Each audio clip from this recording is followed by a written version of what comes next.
มาส่งค่าพบกันในช่องเขาแชมป์มิวสิกกีตาร์นะก็เขามาในคลิปในเขามาเรียนเพลงการไล่ไห่เรียนสายเขาเนาะก็นั่นก็ที่เขาว่าไล่เรียนประกินเขานะไล่เรียนสายย้ายสายเขาเนาะก็อันนี้เขาได้เจอคอร์ด4 A minor แล้วก็ D minor และ G เขานะมี4คอร์ดเขานะก็เข้ามาตัวจำกันขนาดไรจะแต่เรียนสายมันขนาดไรขนาดก็ไล่หายแน่สองว่าเขาหายเป็นแน่ก็มันนำได้เขาใครหายในความจากถึงเมืองปั่นจะได้ก็ดีหายเลยครับเนาะได้เรียนสายมันขนาดความหวังโปรก็มันดีอะไรจังไหนก็มันดีเข้าขนาดก็มาตัวจำกันค่ะขอ4ขนาดก็อันนี้มันดีแต่ละขอแน่จะได้สายนิ่มเหมือนกันนะนึกว่าเขาล่วงก็มันดีใจกว่าเรียกกว่าก็ดีล่วงจอมขอดมันขนาดสองเขาใจขอด4ก็มันดีจะแต่สาย5ขนาดอันนี้มันดีใจ53 2 3 1 2 3ขนาดจะมี53 2 1 2 3 53 2 3 1 2 3คั่นนะว่าเขานับจอมสายมันคั่นน่ะก็A minorก็เหมือนคั่นนะจะมี53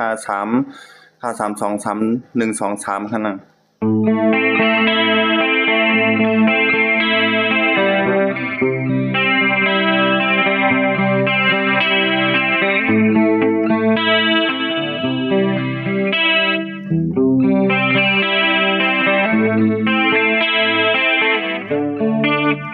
เพราะว่าอันนี้เขาลงอันที่ G ใน D minor คั่นนะในมันทำได้ใจกว่าจะเป็นในสาย4คั่นเนาะจะแต่เป็นสาย4คั่นนะแต่ละเรียนก็ได้เหมือนกันคั่นเนาะ4 3 2 3 1 2 3คั่นนะ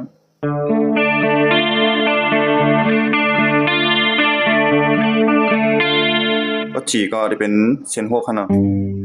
6 3 2 3 1 2 3คั่นนะ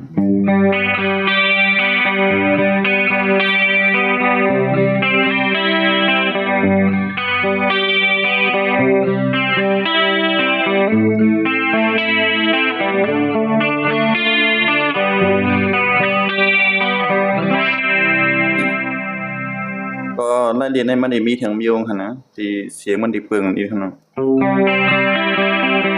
อันนี้มันไกลทำเขาได้เรียนเปลี่ยนจังได๋นะ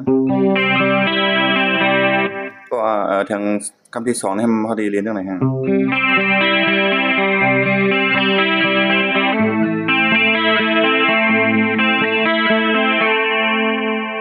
ก็ในคอร์ดมันได้ก็ได้ยิบเหมือนกันคั่นนะมันไกลแน่เขาได้เรียนกว่า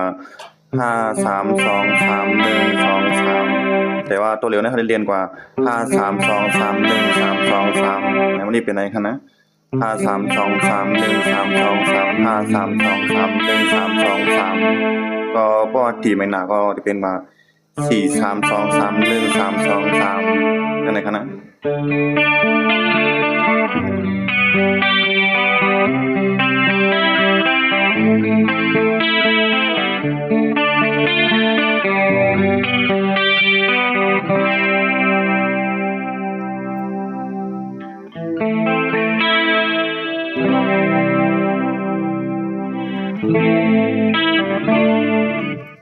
ก็ไล่สายในมันได้มี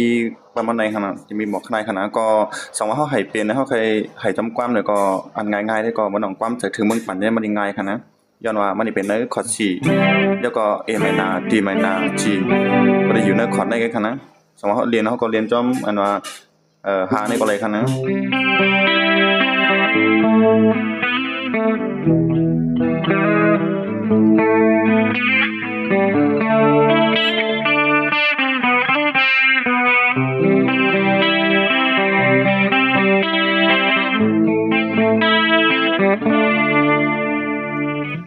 ก็งี้จมเข้าใจเรียนเข้ามาด้วยในช่องในคลิปในเขาเนาะ สมว่าทุกไลค์ถูกใจเนี่ยก็ยันกดไลค์กดแชร์คั่นนะบ่ส่งค่า